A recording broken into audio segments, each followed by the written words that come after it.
Welcome Hello. to the call.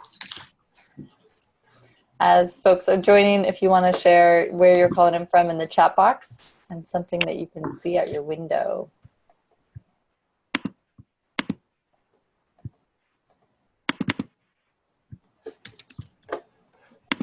Give folks a couple more minutes as they're joining. Welcome Alex and Masaki.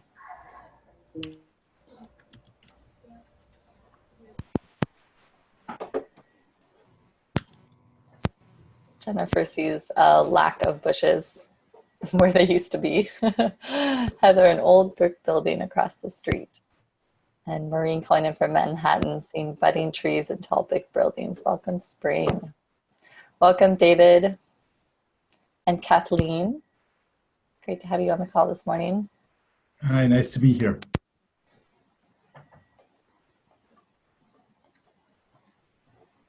Welcome Gayatri. Hi. Hi, Lily. Morning. Morning.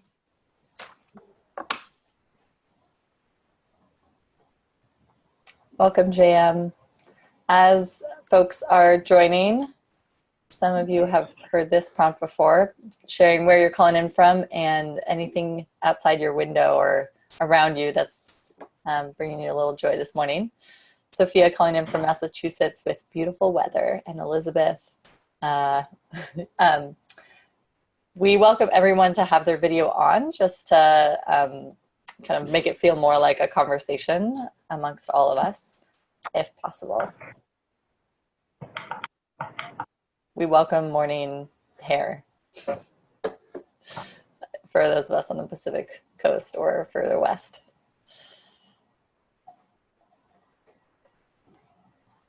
Welcome Linda, calling from Berkeley, and David also from California with beautiful budding trees with new leaves. Yes. Kathleen from New York, watching birds and tourists this morning. Nice, beautiful. And Gayatri in Oakland with beautiful weather, green leaves and purple flowers. Gorgeous. Got a significant Bay Area in New York areas of gravity this morning. JM with clear skies in San Francisco, and Lexi also from San Francisco. Friends Cafe across the street. Nice.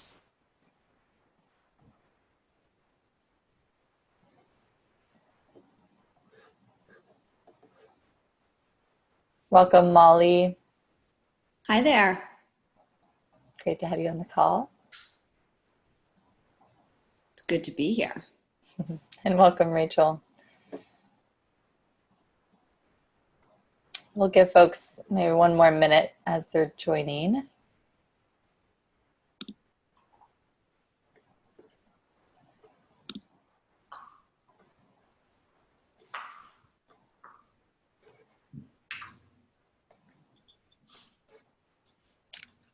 Welcome, Sarah. As you are joining the call, if you want to share where you're calling in from in the chat box, and one thing that you can see outside your window, just to get a sense of place and geography and where folks are at thematically with this call. Donette from New York with sunshine and tall buildings. Sunshine across the US today. Exciting.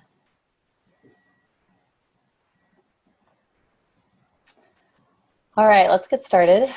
So welcome everyone. Feel free to continue to share in the chat box where you are calling in from.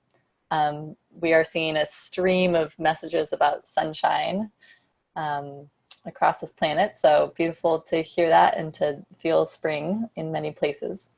My name is Lindley Meese, and I'm excited to host this fifth in a 5-part series called the Underpinning Stories. In which we're really grappling with some of the assumptions and the frames that underlie decisions inside, mostly inside and outside of philanthropy, that shape who and what kinds of climate solutions are funded.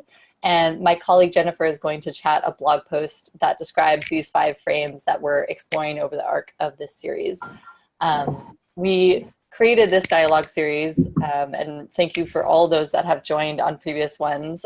You have a sense of this space from previous calls, where we're really trying to embrace the many different ways to take climate action and the ways that funders play a role in supporting or hindering that action. And we've often seen how the stories that we bring to the table, how we as funders come to understand what is effective or scalable or innovative, has a lot to bear on who and what is funded. And we want to create a space where we can really honestly and transparently play with those stories and unpack and seek to understand them better. And of course, this conversation is about climate. So it means we're having this discussion in a context that is urgent, that's about justice, that is about changing everything so that we have a habitable, thriving planet. And as I've said in previous discussions, I think we often share more similarities than differences among the panelists and all the folks on the call.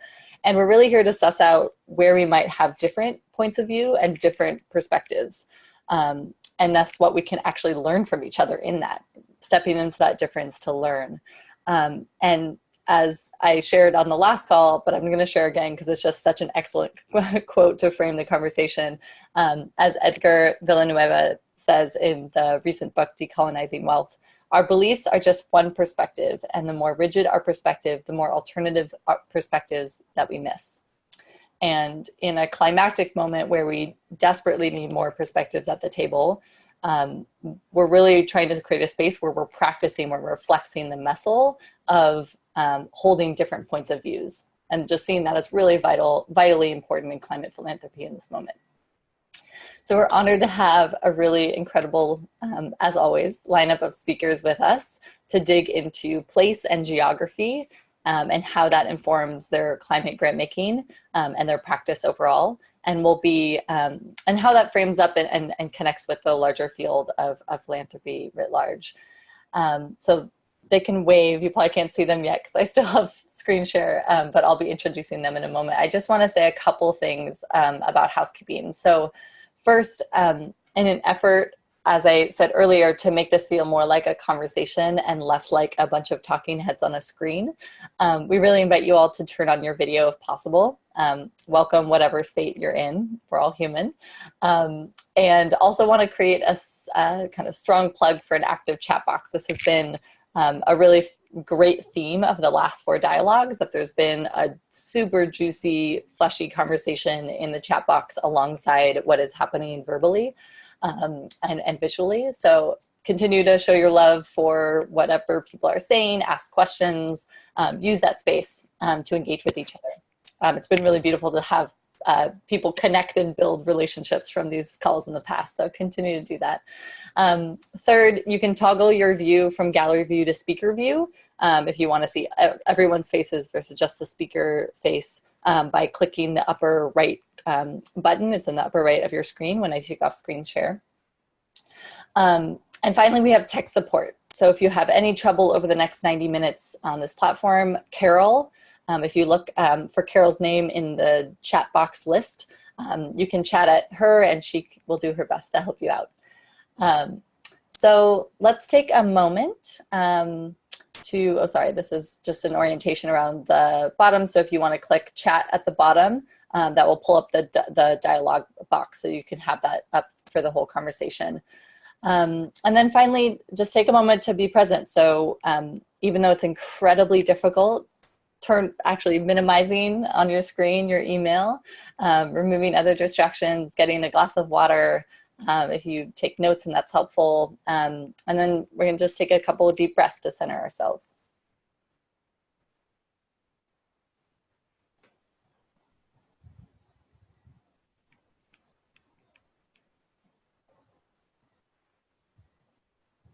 Beautiful. So to give us a feel for who is in the room, Sam is going to throw up a poll to kick us off. We've done this on a couple of calls in the past. So Sam, if you want to throw up that first poll, just getting a sense of who's in the room. So if you just click on the one that best describes who you are, you might wear multiple hats, but identifying which one's most affiliated with during this call.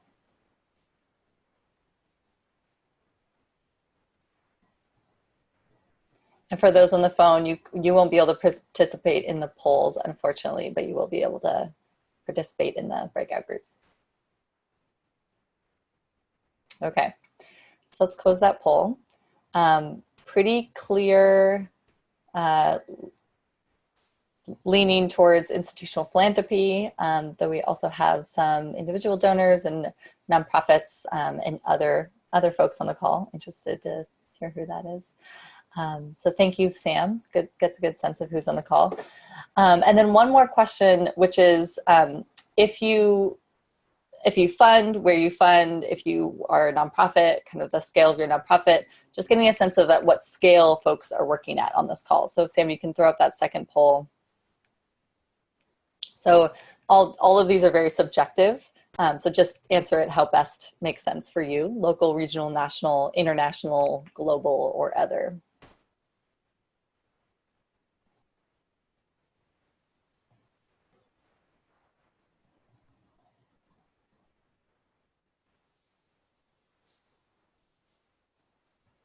Okay, looks like we got quorum there. So interestingly, the most people are international, about a third of us. And then we just have a sweet spread across global, national, regional, and the smallest number of folks, just 2 folks are working locally. Awesome, that's helpful, cool. Okay, thank you, Sam, for those polls. So now the last piece of this intro is we're just gonna break out into brief small group conversations so that you can get a little activated, get a sense of who else is on the call. So we're gonna break you into small groups, 3 or 4, and you'll be able to meet those folks, sharing your name, your gender pronoun, where you're calling in from, any affiliation you wanna share. And then would love for you to just reflect on where you feel climate change the most yourself.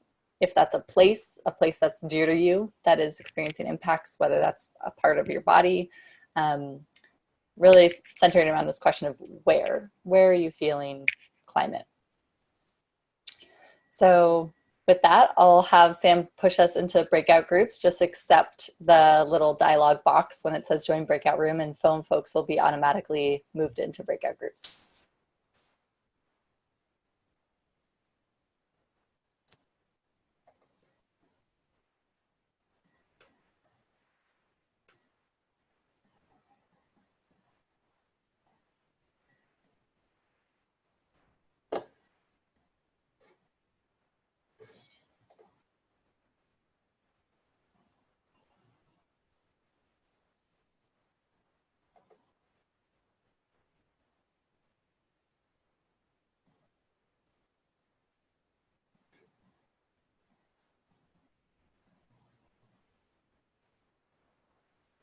All right, so for those that are still here, I'm assuming you want to stay here and forgo the breakouts, but if you want to be moved, we can work that out.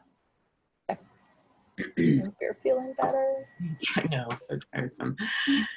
I'm gonna go shut Welcome, welcome back, everyone. As folks are coming back, if you want to use the chat box to share any highlights of what you heard from folks around where they're feeling it, please do. Would love to get a sense of where folks are at. Oh, back we go. So now that we have a better sense of who's around the table, virtual table, I'll start by introducing the host. So I'm the coordinator of the CLIMA Fund, which is a collaboration across 4 international grant-making organizations reaching grassroots climate work around the globe: Global Green Grants, Grassroots International, Thousand Currents, and Urgent Action Fund for Women's Rights. And we raise and re-grant funding for women, Indigenous, and youth-led work that is addressing the root causes of climate change and building local resilience. And we're a fund for larger funders to be able to make big investments in grassroots climate solutions, and working to build a continuum of support for climate movement building around the globe, which we'll, I'm sure, be talking about more today. And really excited to host a great lineup of speakers.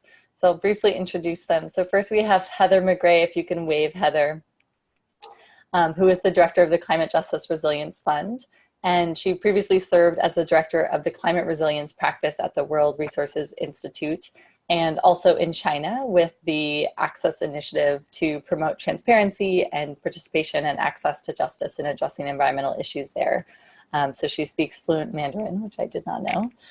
And then we have Salome Lema, kind of wave Salome, who is the executive director of Thousand Currents, before which she co-founded Africans in the Diaspora and was the Global Fund for Children Senior Program Officer for Africa, as well as the UN Development Program, serving with the UN Development Program in Ethiopia, and Human Rights Watch in New York, and International Rescue Committee in Liberia, so has a really broad breadth of international experience, and is also a White House Champion of Change for her work in diaspora communities. So welcome, Salome, great to have you. And then lastly, we have Dana Borland, who is the Vice President of the Environment at the JPB Foundation. If you can wave, Dana. She actually led the creation of the environment program at JPB, which focuses on just and clean energy transition, increasing access to natural areas, and detoxifying the built environment. Formerly, she was the VP of Green Initiatives for the Enterprise Community Partners, where she led environmental strategy. And she's a really prolific writer, so you can find her all over the internet. Welcome, Dana. It's great to have you. And as we get started, just to activate the chat box and get folks comfortable there, for those that are able to, if you want to chat, what is the first thing that comes to mind when you think of climate and geography, or climate and place? What is what's your visceral response to that? Just to get a sense of what folks' associations are, and so that speakers can also build from there.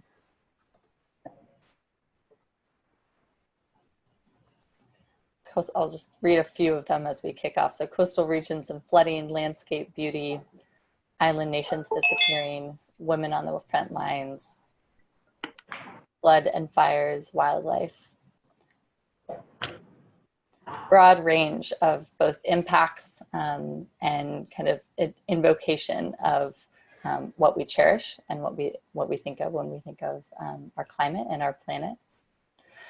So building from there, I would love to have each of our speakers respond to anything you've seen in the chat box, and share a little bit about where you're from and what your connection to place has been, and how that's informed your journey specifically in philanthropy. These are three women funders, and really curious to ground us in what is your connection to place and how does that inform your philanthropy. And if you want to share, start sharing a little bit about how your foundation makes decisions about where to fund and why that is.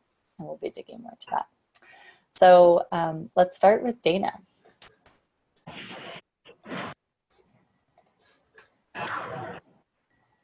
There we go. Probably better now, right? Yes, sounds good. Hear me?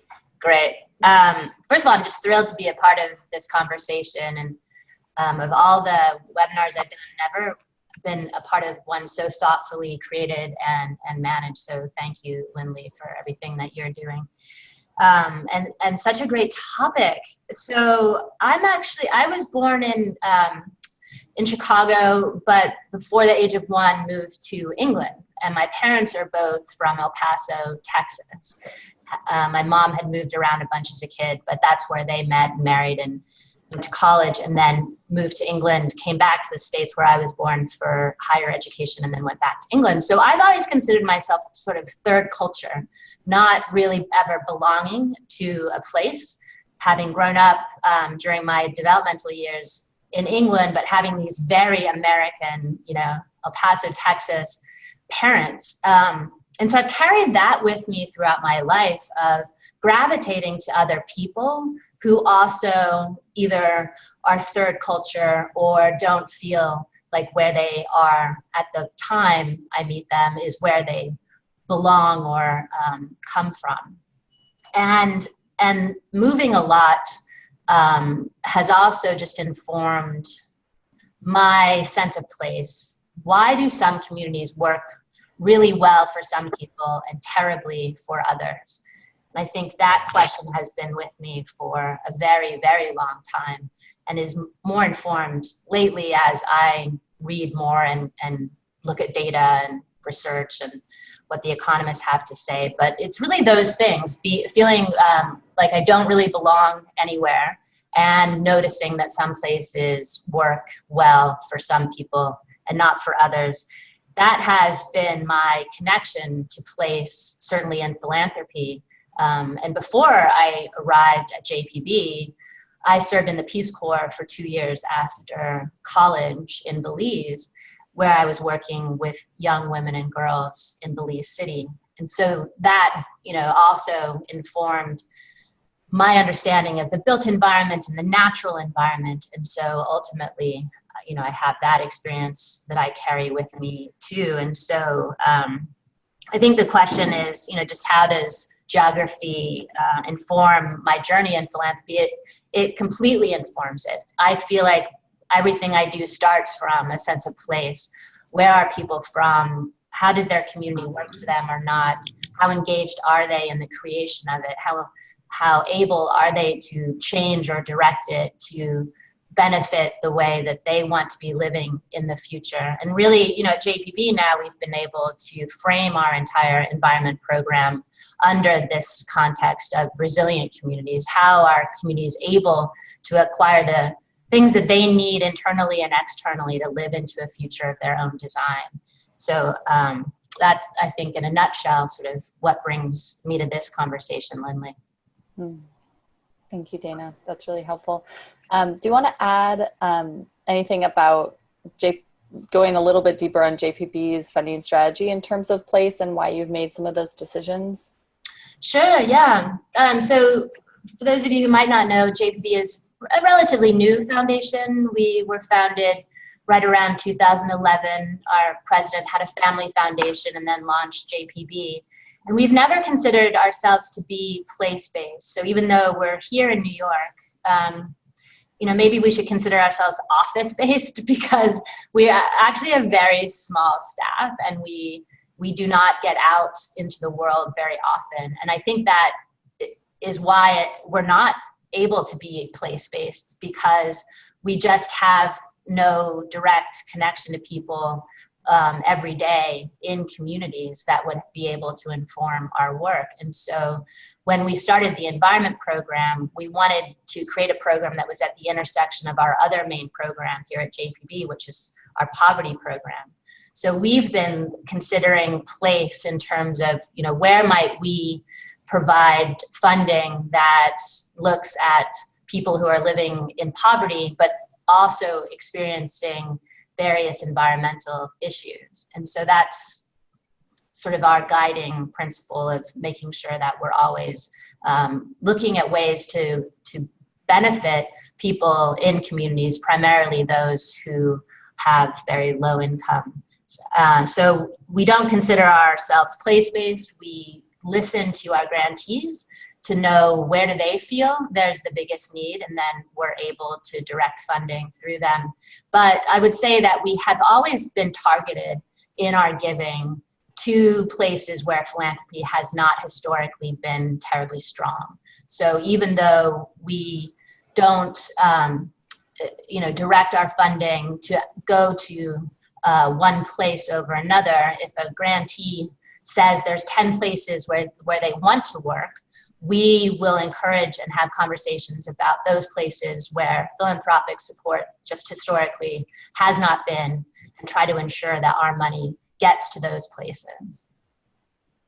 Awesome, that's helpful. I appreciate what you said around place guiding and sense of place guiding so much of what you do in your story and your path, and also holding that with JPB not being a place-based organization because you don't have the capacity to be deeply rooted in place in terms of where you fund. And I'm excited to dig into that with some of the other speakers. So let's move to Salome. Will you share a little bit about your journey and what guides Thousand Currents funding strategy?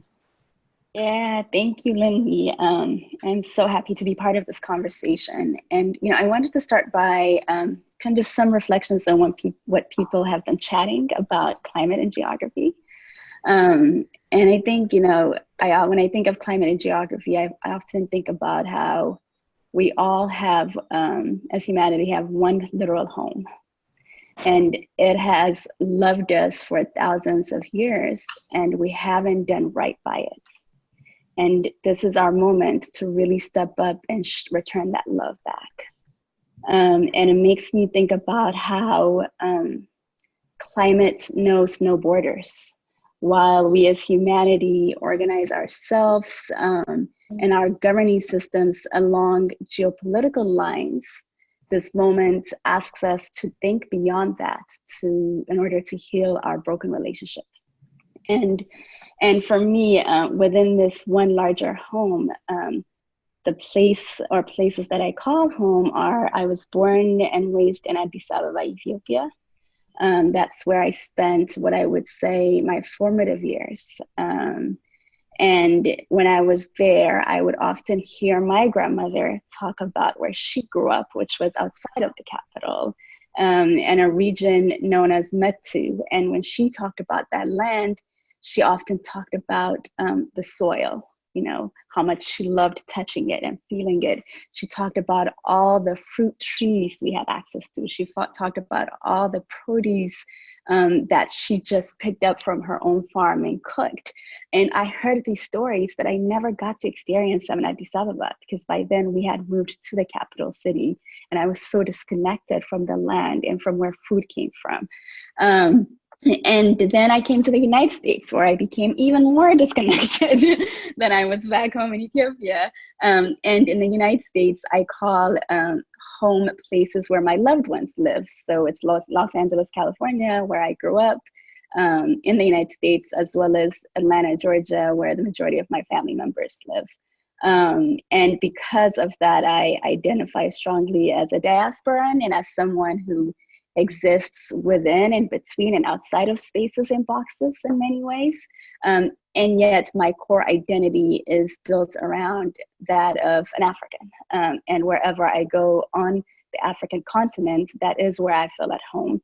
And these experiences that are both inherited through story from my grandmother, as well as my own experiences in Addis Ababa and within the larger African continent, as well as an African in the diaspora, have informed my decision to enter into, as well as the kind of work I've done within philanthropy.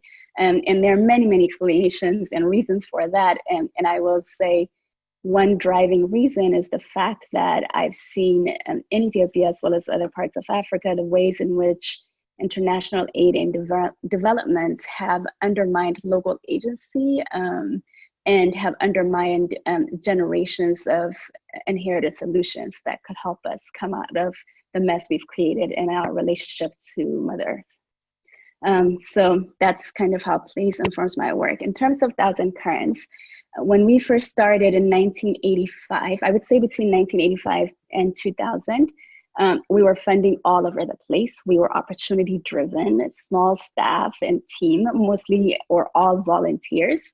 So wherever project requests came from, we funded them. They were short-term grants, and we were responding to symptoms. Around 2000, we made a commitment to think differently about our work and to address the deep-rooted causes and structural problems that our partners were responding to. And in that respect, we committed ourselves to long-term relationships with our grantee partners, but also we decided to focus on a few countries in Africa, Asia, and Latin America. And we made the decisions around place based on where we had existing relationships, as well as contextual and political knowledge to be able to be in right relationship with our partners. And I would say right now we're in, especially under our current strategy, we're in a process of expansion, some of which is caused by our own organizational growth, but also in large part caused by the realization that the issues that our partners work on, be it food sovereignty, climate justice, and alternative economies, require coordinated responses across locally, regionally, and internationally. And that even our small grassroots partners whose work is really locally rooted and focused understand and prioritize building relationships nationally, regionally, and internationally in order to move their agendas forward, because they understand how the problems and challenges that they address are deeply rooted in and caused by similar extractive and exploitative processes and systems that are both political and economic around the world. So we currently support organizations, networks, and social movements that operate locally, regionally, and internationally, who at heart and at the core are led by and organized around the grassroots, around local and lived realities and imaginations. Thank you, Salome.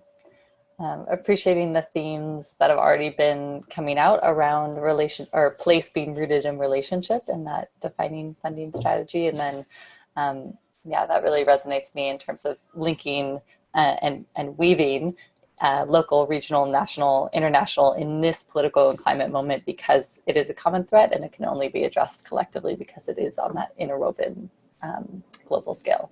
Thank you. So let's turn to our last speaker, Heather, to share a little bit about your journey. Sure, thanks, Lindley, and thank you everyone who's been sharing ideas and stories. When I first was asked to speak on this webinar, I was puzzled, like, what does it mean, climate and geography? But this is actually really a very rich topic, and it's pulling out already really important issues. I think personally, I come from Connecticut originally, and I identify as a New Englander. I grew up all over the region, in Vermont, hiking in the White Mountains, also time on the coast. So I definitely consider that my native land, and the forest there as kind of the ecological touchstone for myself and what I think of as my home habitat, I guess.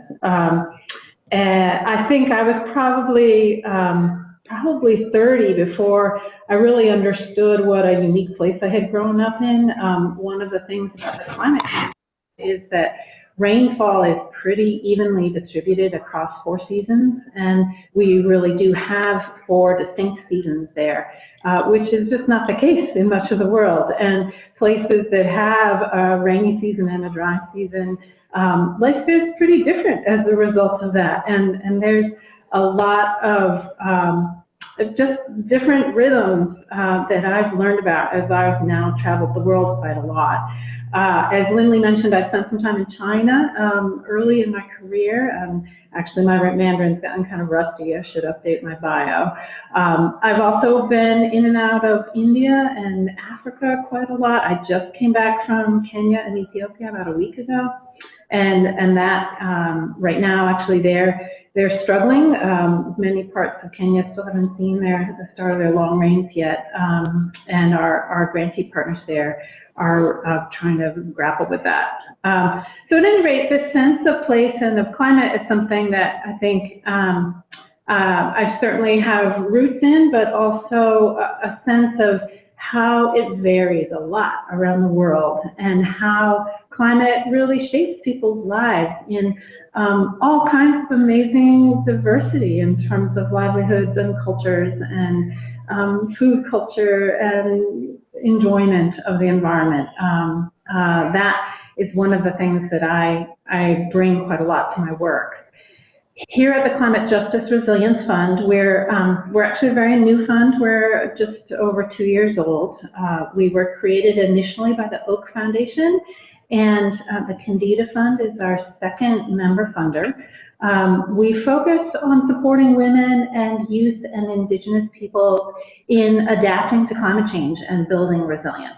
And our work really starts at the local level, but works from local to global with a range of activities, both around very local initiatives intended to support very place-specific solution sets, and then advocacy work or knowledge sharing work or a range of movement building activities to create environments that enable those local solutions to grow, to be empowered, and to spread, to be shared, and to really get at some of the systems that really need to change at a large scale if we're to build the kind of resilience that we need as climate change takes off.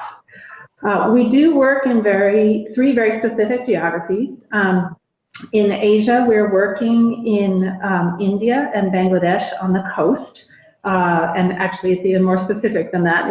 It's West Bengal and Odisha states on the coast. Yeah. And those are places where climate change means sea level rise. It means Himalayan glaciers and ice flooding in whole new ways than they used to. It means storms that are incredibly powerful and that have potentially changing profiles. The trends are not clear yet. And so those are places where actually salt coming into water on the coast is already shaping a lot of choices around whether and how a family can farm, whether and how they decide to stay in their land, and a whole cascade of heavily gendered, actually, migration activities and cultural shifts that we are focusing on in our grant making there. In Africa, our second geography is the arid and semi-arid areas in Kenya and Tanzania. And as I mentioned, they're dealing with much more erratic precipitation now. And what used to be quite predictable for farmers and for herders and for other traditional lifeways, getting harder to predict. And traditional sources of resilience are being updated, and people are thinking through how do they take traditional livelihoods and move them into a 21st century where rainfall is really unpredictable. The third geography for us is in the Arctic, and this, as you probably know, is a part of the world that is warming very, very quickly. In the Arctic, we work with indigenous communities that have traditionally hunted and fished and gathered as resources as their lifeways, and all of that's changing quickly as people don't, for example, have frozen tundra and reliable sea ice to move around on. This is very important for hunting and for mobility. Or cases where on the coast of Alaska, for example, land is being eroded very, very rapidly. So rapidly, it's not even really erosion anymore. They've discovered a new hazard, essentially, and they've named it Ishtek, and it's a combination of permafrost melt and sea level rise and erosion and loss of sea ice that causes winter storms to be more impactful on the coast. So this, I mean, I could go on in a great deal of detail because the details matter in these places, and people are contending with a cascade of impacts that are really still getting started. But we're working in these three places because they're places where climate change is already very palpable and where there are some pretty clear trends and where people's responses are already emerging. We believe that those hit first by climate change are in a really important leadership position. They are not the canaries in the coal mine that sometimes we hear people talk about. They are leaders who are developing solution sets that we will all be following at some point because this climate, as one of our previous speakers said, I guess it was Salome, the climate doesn't have boundaries, and at some point every place will be touched by changes like this. Yeah, I hope that's helpful. I'm sorry if I went on in a little more detail than you meant us to. That was perfect. Thank you, Heather. And really appreciate you bringing such detail to, as Salome was also saying, climate change is global in scope and in terms of root causes and of course some of the global symptoms, and most impacts are unique and specific to place. And then when we overlay what I heard all of you saying around funding being rooted in relationship and deep connection to place, and then Dana speaking to, we only fund where we have relationships and we have the capacity to be rooted in place. That I think that is starting to get to the richness of this topic, right? It's something that's unique around climate. So I'm curious to dig a little bit more into that. Salome, you mentioned kind of the importance of working across scales in this moment, and that we must be thinking about how we're linking efforts from local to global, while of course being attuned to that such the specificity of place. And I also saw that there was a question around the need for disruption of foreign aid, and I'm wondering if you can link that with some of the ways that disrupts community-based climate solutions, and of course what that means in terms of what's called for us as funders. Thanks, Lindley. I mentioned to Lindley that I was having some concerns, so I'm going to turn my video off because I think what I heard you say is to talk about what I touched on regarding linking local and global connections, as well as the role of international aid and kind of how funders can disrupt the space. Perfect. Right? Yeah. Just wanted to make sure I heard you right and that you hear me right. Yeah, that's a great question in terms of what we as funders can do. I think the first thing that funders can do in order to disrupt the space and support local and global solutions and advance, as Heather said, frontline solutions, the first thing we can do is to educate ourselves and build our own capacities to be in right relationship with the partners that we're in relationship with, be they grassroots groups, nonprofit organizations, or movements. And that type of political education requires that we ground ourselves in the structural realities and causes of climate change, of the issues that we are working to address. And it requires us to confront the fact that not only is climate change caused by human activity in general, but in particular, it is caused by the predominant economic model, capitalism, which thrives on extraction and exploitation for profits. That industries such as fossil fuel, mineral mining, industrial agriculture, where their strong lobbies and political and economic holds are the reasons that we are where we are today as a world. And that while we will all be impacted eventually by what we've done to harm the environment, right now, those that are considered to be at the margins of society the most, be it geopolitically in the global south or demographically people of color, people with low income, or women, they are feeling the most impact and effects of what we've done to the climate.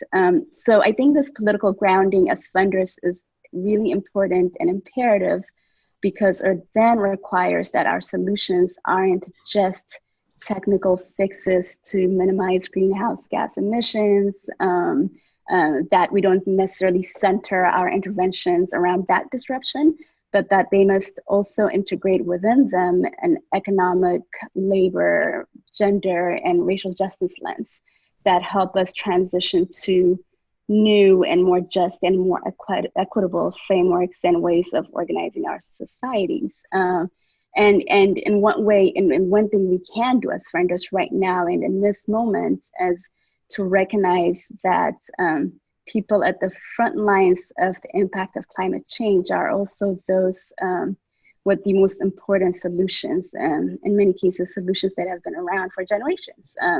For example, Indigenous people in many parts of the world have created frameworks and systems like Wind Riviere that can help us be in better relationship with Mother Earth and with the planet, and that can help us generate well-being and not just wealth. And they've been accountable custodians of the earth, attending to land and water in ways that not only generate food, but also regenerate the soil and keep carbon in the ground and eventually cool the planet. So I think what we as funders can do is think expansively and imaginatively about who we fund and how we fund, that we support the vision and imaginations of people at the front lines, that we support not just the products of their work, but the processes of the work, be it convenings, learning and peer exchanges, or general assemblies, and that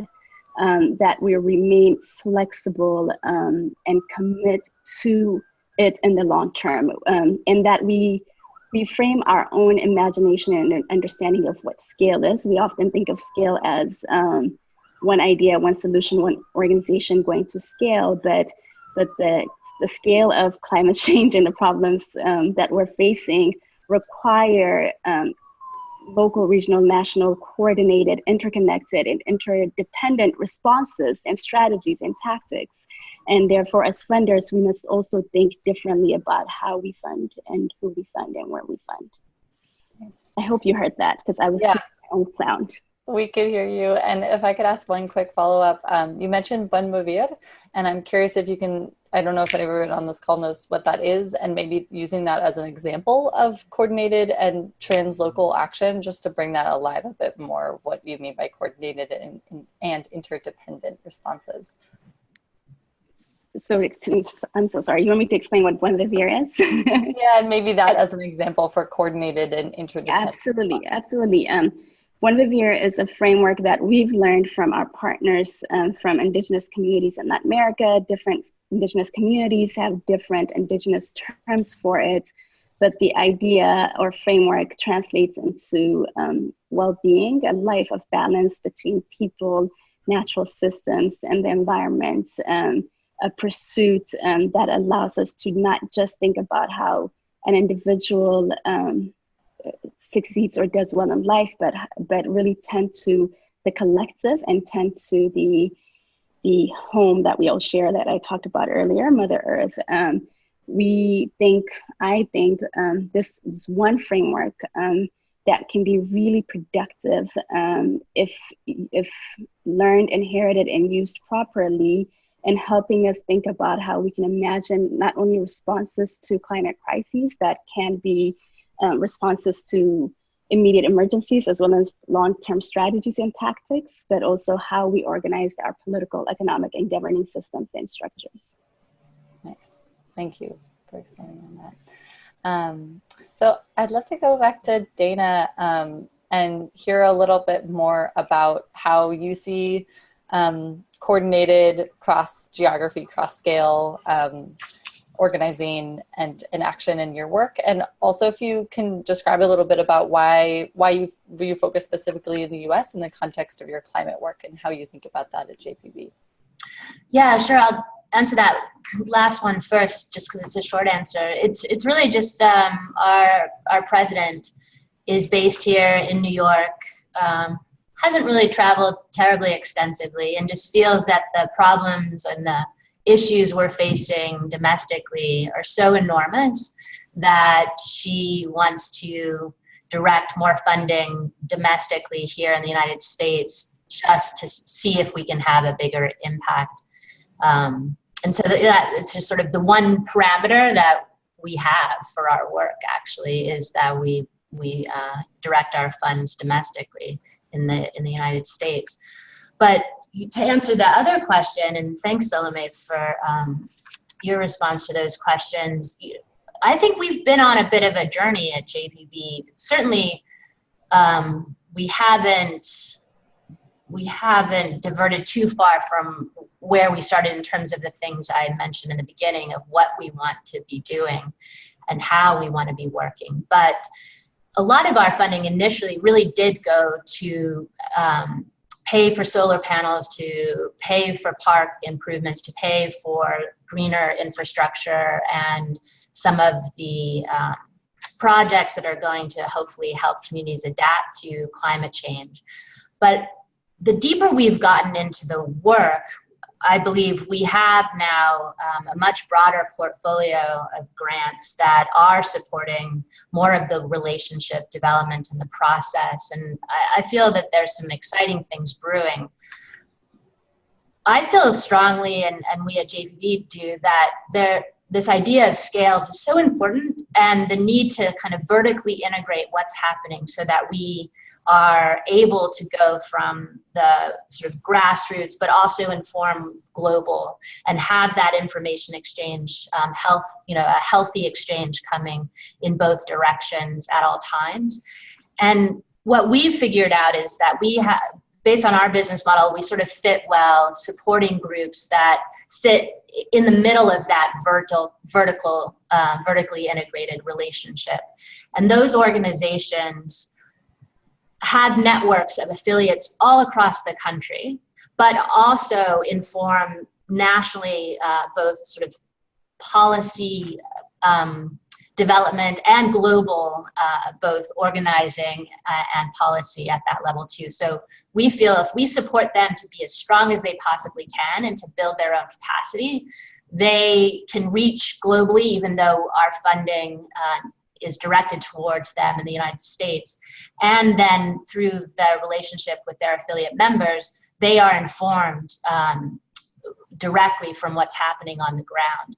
And at the same time, we've set up a fund that is able to directly support the affiliates of those organizations that have the network. So affiliates to those networks can apply directly to a fund established just for them to build their own capacity. And Arabella Advisors has been instrumental in helping us set all of this up, and we just released the RFP for that fund. But it gets to this notion of, even though we're limited in our own capacity, being able to use our platform to look broadly over an entire portfolio and notice where there could be stronger relationships, how to help organizations. Maybe there's a third process and products I thought was an interesting highlight that Salome made, but also coordination and relationship building.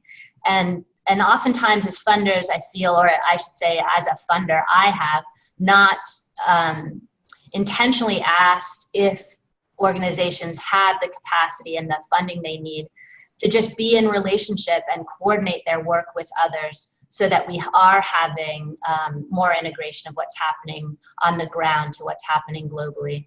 And so we've been a little more aware of just allowing some of our funding to sit and to be available for coordination, for actual staff time, to build relationships, to travel, to have meetings with no expectations of what that, we don't need a product at the end. We don't even need a process developed, but it's really just making sure that there's that kind of resource available. Because so oftentimes the organizations we're now more likely to support that sit at that mezzanine level are going so strong, all day long, and the funding that they typically have more access to is more to deliver products or to deliver a process. So we'll see. I think that may be helpful. We certainly are open to doing a lot more of that. But that's sort of how we've been addressing the need to maybe connect some of these scales.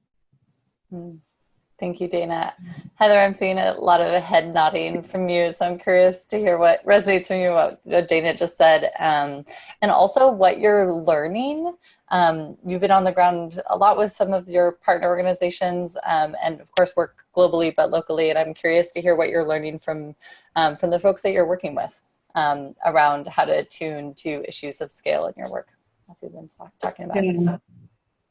So I think the main source of head nodding here is, the comments around how central relationships are to successful scale, and that investments in relationships are at the heart of the kind of scale that can come from local solutions and that can support local solutions. And so there's a few different things we've been doing along that front. First of all, we're explicitly funding several coalitions that are very much about building relationships among local groups and seeing what comes of those relationships.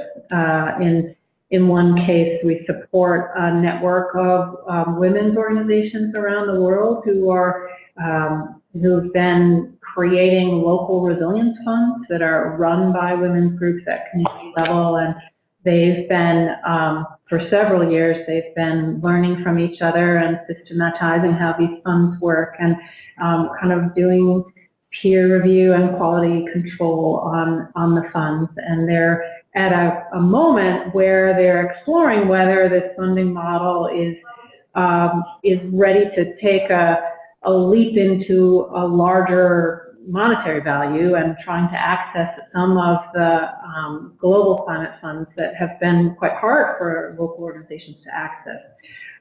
So that's an example of the kind of an example of how relationship building, I think, is the heart of the right kind of scale. We also have been exploring a number of different ways to actively build relationships amongst our partners and across the 3 regions where we work, but both across and within, I should say, the 3 regions where we work. And this was a big piece of what I was just doing in Ethiopia and in Kenya. We brought 30 of our partners together in Ethiopia from across both our Asian and African region. We didn't have any Arctic participants this time, but we had 30 partners together at a conference called the Community-Based Adaptation Conference, and it's an annual event where people working on local adaptation and resilience initiatives come together from all over the planet. It was really, really fascinating and fun to see a group together and to see links across the African and Asian parts of our portfolio.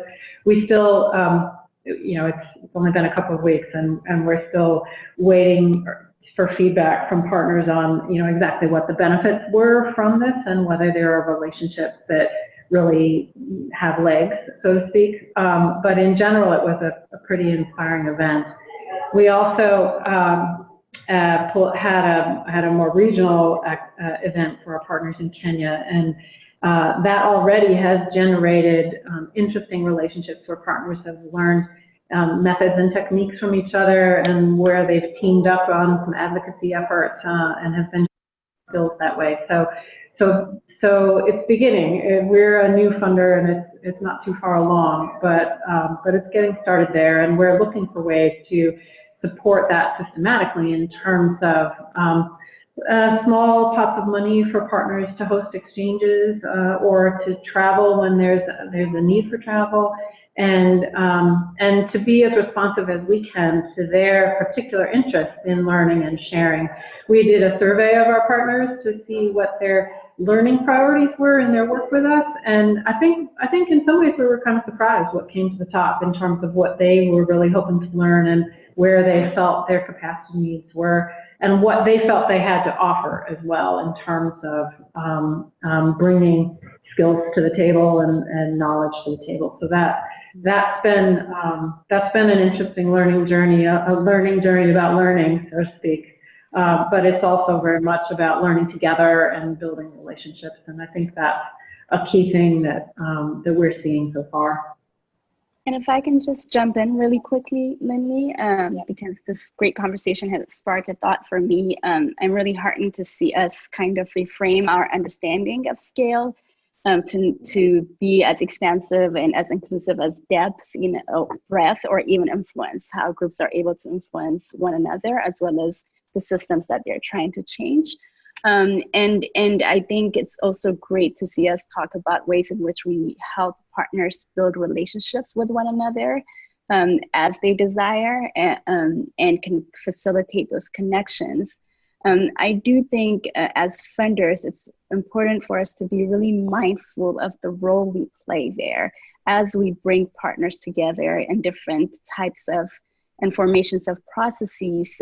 And even if a particular process or convening is the first time that those partners were ever together in one room, it's important for us to remember that we're not in the work of building movements or networks or coalitions, that in the end, for movements working for climate justice to be effective and to be as expansive as their dreams and aspirations are, that they're the ones that are building their movements and coalitions. And as funders, we're supporting that in ways that they desire. Well said, Salome. And building on that, this is a question for Dana, Heather, and Salome. I'm curious, what are the ways that you would like to be pushing funders to be thinking differently about place and geography in the context of climate? So Salome, you were just speaking to pushing funders to reframe and reimagine what scale means, breadth, depth of influence, et cetera. I'm curious what else we'd like to see in terms of funders, from the zooming way out, when we actually think about the crisis that we're confronting of systemic injustice, of climate impacts globally, what does it mean for us as funders to be funding that in that global context on a local scale, and how would we want to be pushing funders to be thinking differently about that in the field? It's a great question. It's a bit of a loaded one too. I think, I'm always hesitant to push funders to do anything because I don't know what they're constrained by, and I don't know a lot of funders in and out. So, I think just what I hope we do more of is to really allow for the organizations to tell us what they need and to be responsive. I couldn't agree more with Salome that I think it's sometimes tempting as a funder to start things, to put our heft behind a effort to build a movement or to have a network, or but I agree that that's not our place. We can be in partnership when we learn of those efforts wanting to take shape, and if we're invited to participate, to be involved. But I think that as we're thinking more and more in the philanthropic space about, you started with a quote from Decolonizing Wealth, about the power that we have to get things done, that we consider diversity, equity, inclusion, not just necessarily about people, but about place, because we keep pulling up maps to see where our money is going and where other funders' money is going, and there still is just these swaths of the country, particularly where there are tribal lands, but where there are more rural communities, where we're just not providing resources. And as we said, climate has no boundaries. The change is impacting every single person in every part of the globe. And so I think, maybe it's just for us at JPB to do this, and if others are interested, to think more equitably about geography as best we can, to do whatever it is we have within our power to address that. Well said, Dana. Thank you. Appreciate you naming funders being responsive, not centering their own goals, objectives, ideas about what's right, and DEI being not just in terms of who we are internally, but also how we fund. Heather or Salome, do you have anything you want to add to that? Yeah, I mean, it's a little bit of a different angle, but I think I see funders, many funders for whom climate change is still something that's in the future, and that preventing the worst of climate change is, I think, legitimately a really important thing to work on. But I think funders may want to consider looking at their priorities, whether it's education or poverty reduction or health, and recognize that climate change in many places is here already, and if it isn't here, it's coming quickly. And it may really have a role in those other philanthropic priorities. And a systematic look at how does climate affect other things that funders care about, I think that would be a very responsible thing for funders to consider undertaking, and probably would generate some interesting new insights on solution sets and intervention points. Consider, for example, the refugee and migration crises we're seeing, and the growing recognition that there's a climate dimension in that. That is important to take into consideration, and we see that with women and girls' rights issues that we work on. We see it with a lot of issues that on the face of it you could look at without considering climate, and that they use the equity dimensions and the long-term needs for investment. They unfold pretty quickly when you start to consider those challenges from a climate change angle. Thank you I for think sorry. Go for it, Salome. I just add that what is it that we're still only 1% of funding goes to climate change?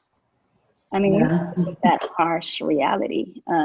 So the first thing we need to do is move the money. We're not moving money towards climate change. And if only 1% is going to climate change in general, imagine how much is going to solutions led by people of color, women, indigenous communities, people in rural and remote communities, and so on. So move the money to these spaces that are being severely underfunded, and move it even when you haven't figured out your strategy, because we're not doing enough risk taking here. And I think the second part for me is to, of course, fund the proven solutions. The most recent CLIMA report, Soil to Sky, shows proven solutions that can help us not only reduce greenhouse gas emissions, but also really regenerate climate. So fund proven solutions. And lastly, fund processes and systems and experiments, new innovations and experiments that can that we can learn from and that can take us to the type of world that we're all working towards. Thanks, Salome.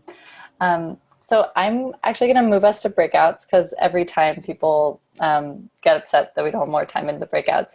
But I'm going to also, the funders, the speakers will have one more chance to have some closing remarks. And I want to just throw out the two questions, the most recent questions for reflection over the next 20 minutes. One from Clee around, what do you think, basically why aren't we not funding rural communities? Why are we not funding what you just named, Salome? What are some of the internal structures that are inhibiting that? And then also Jennifer's question around why are funders, or how can funders take more risks? So with that, I'm gonna have Sam, who I think is back with us after a fire alarm. All our tech folks had to leave the building. So I think they're back, and I think we'll be able to do this, to move into breakout rooms for about 15 minutes or 13 minutes, and reflect on a couple of questions. So first, what are some of the assumptions or stories that you heard around how the speakers and funders in general are approaching climate and place and geography? Second, how do your views align or differ from what was presented, and what is one way your understanding of geography or place has changed, if at all? So we'll be in those breakouts for about 13 minutes, and then we'll come back and close it out. Sam, are you, okay, we're set, okay. So let's move to breakouts, and if you're on a phone, press *6 to unmute yourself if you are muted. Okay, let's go. Are you in breakout room 2? Yeah. Okay.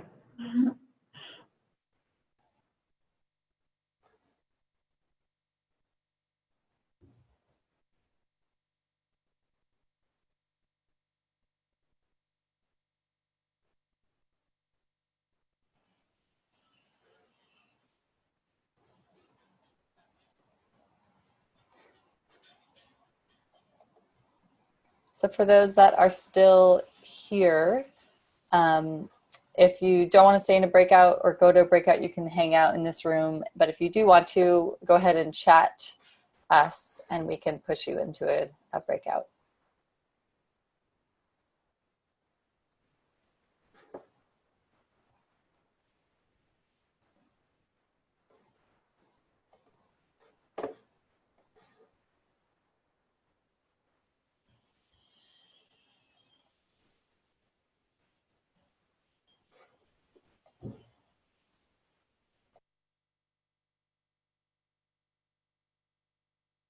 Folks are joining, if you want to include in the chat box and highlight from your breakout group, please do so.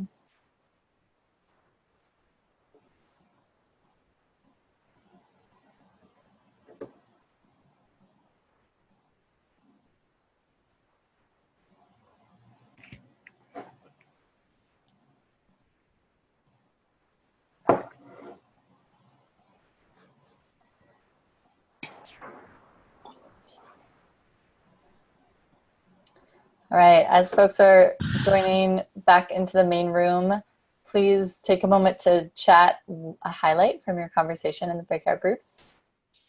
We'll just take a moment to harvest a few of the highlights from folks.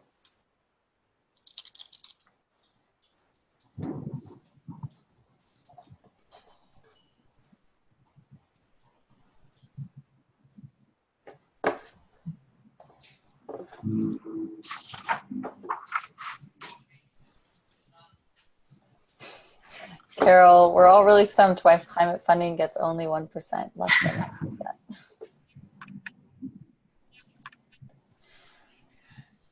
What else did people talk about?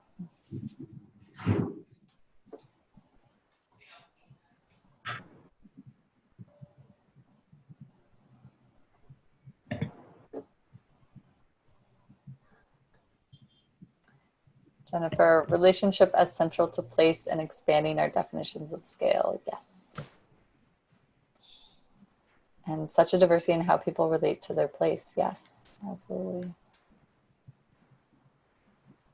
And the other thing I heard from this conversation is how much that informs, particularly us as funders, how we think about our work, which I think when we're talking about assumptions and the narratives that drive us is critically important. How do we draw wisdom from our connection to place, and also how do we understand the limitations of being so driven by our relationship to place, particularly because many of the funders on this call are US based.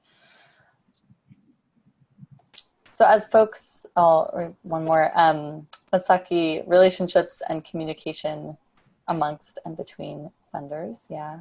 Hani, the importance of not just having a one-size-fits-all approach when working across different geographies, and the important role of social justice-oriented intermediary funders in holding those relationships and doing grant making well.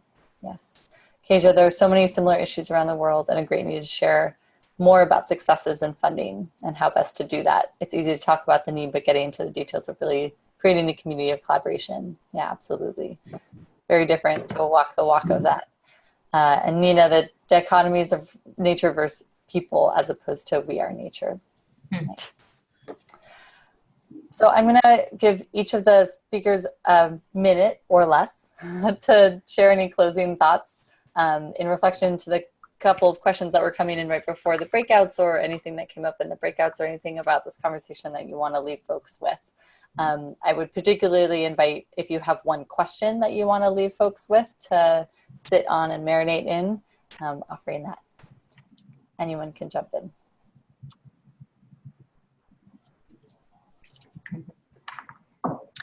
I'll go and be brief, but just a tremendous thank you for having this space. And I love the breakouts, getting to meet new people. And I think my takeaway from this is, as important as we know it is for organizations that we support to have room and to be in relationship, you know, I need to be doing that more, to be in relationship with other funders.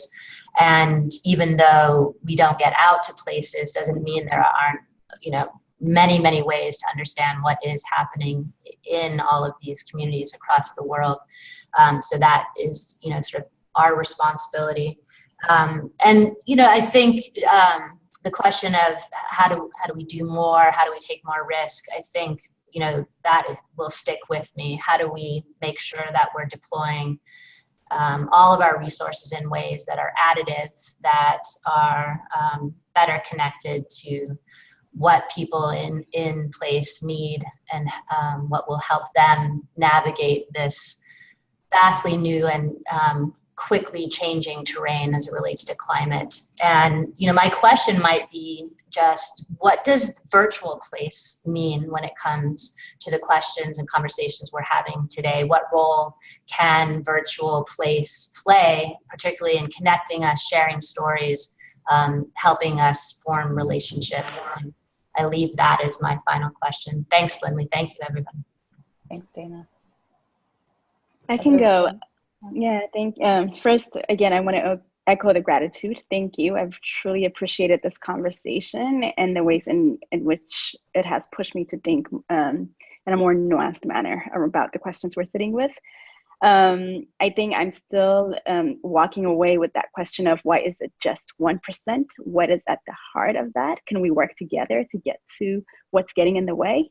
And a question that I want to leave the group with is, if you're working at a foundation, institutional, family, or private, look at your portfolio and see how many of your grants are going to grassroots solutions, be it grassroots organizations or social movements.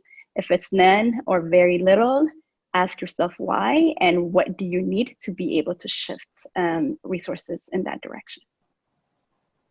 Thanks, Salome. Heather? I think my big takeaway from this conversation has really been about the centrality of relationships. And I wanted to link that to one of the questions we had before the breakout group, which is this question of funders taking more risks. I find funders take more risks when they're able to do it together and when they build relationships that give them a little bit more assurance and support in taking those risks. And it's something we're actively trying to do here at CJRF. I also think, I guess my question I'd leave everyone with is about how do we as funders build powerful relationships with our grantees? And is that the same or different or complementary to or in lieu of building strong relationships with the places where we work? So that's my question. Thank you again, Lindley. This is really a rich conversation. Thank you, Heather. Thank you all for participating, truly, to take 90 minutes and to engage, be vulnerable, be honest, be curious. Deeply grateful for you all to be in community and curiosity with us. This is the 5th of 5 of the Underpinning Dialogue series, which means that we get to now dream and invoke the imagination that Salome was talking about to think about what 2.0 is going to be. Jennifer is going to chat an evaluation. Please take 2 minutes to fill it out and share your thoughts around where we can take this next and what your highlights have been. It's really just 2 to 3 minutes, and we'll be sharing that in a follow-up email as well. But be sure we'll dream up something exciting and new where we'll bring kick-ass folks together to have different conversations about climate. So look out for that. And yeah, just sincere gratitude from CLIMA Fund, from myself, for showing up and asking questions. So we're going to close out by, Sam's going to unmute us, and we're all going to clap for our presenters and speakers and each other for showing up. Thank you all.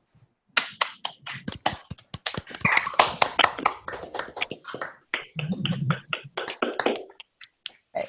Bye, everyone. Bye. Thanks. Bye. Bye. Bye.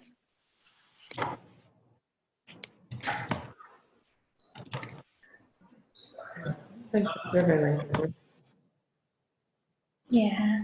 Oh, I just sent that in the